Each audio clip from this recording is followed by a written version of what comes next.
Hi and welcome to PN Snapshot. I'm Ollie Terry. And I'm Chaewon Moon, and we are researchers at Peace Network. After the second US and North Korean summit, there has been none to few progress in the denuclearization talks. This week, we'll see why North Korea is so reluctant to give up its nukes.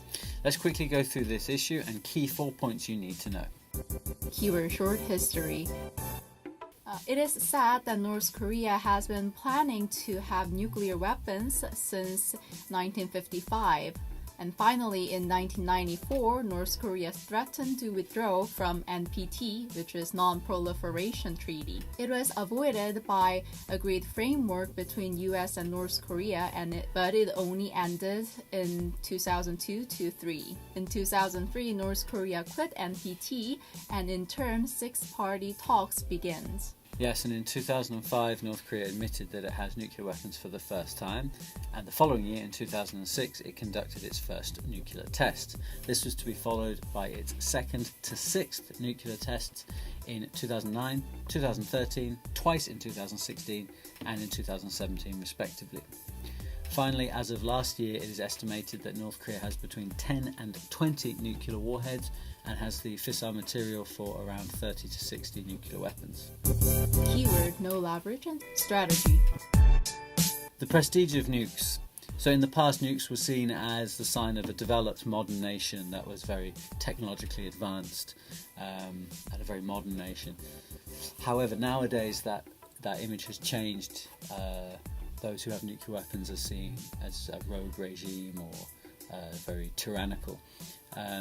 However, still the old image of nukes kind of hangs over to today to some degree in certain parts of the world. North Korea is keeping nuclear weapons for nuclear deterrence to compensate outdated conventional weapons. In terms of the number of weapons and soldiers, North Korea outnumbers South Korea.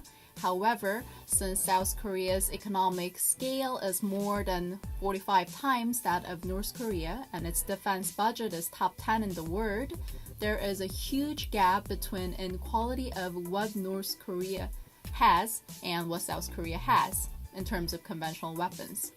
And also, North Korea could bring superpower states to table of talks because it believed that nuclear weapons can boost the soft power and diplomatic might of a nation. Third, security. North Korea constantly has a fear of outside attack, particularly forced regime change.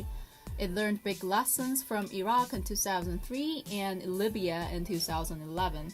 In both these cases, these countries agreed to give up their weapons only to later be crushed by the US, and North Korea has on several occasions named these two examples and sort of said, yeah, we're not going to follow the same path that they went down.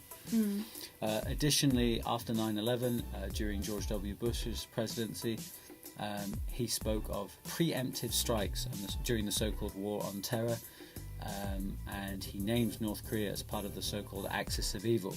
This very much put North Korea on the defensive.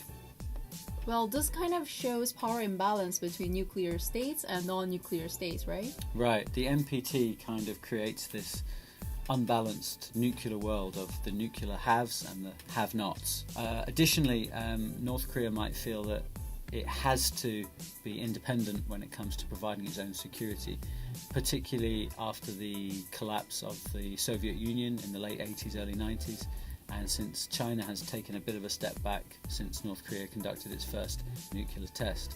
This, combined with the fact it has hostile relations with many of its neighbours, has perhaps meant that North Korea feels it has no choice but to guarantee its own security. Will North Korea ever give up nukes? Considering the current status, North Korea has finally gotten US attention on the issue and her willingness to talk with North Korea to solve the issue. We, Ollie Terry and Chaewon Moon, are not spokespeople of North Korea, but North Korea's recent moves and willingness to stop the experiment and close the nuclear test sites show positive signs. Talks between US and North Korea has not ended, so let's keep an eye out. Thanks very much for watching. Please give us a like and see you again next time. Bye!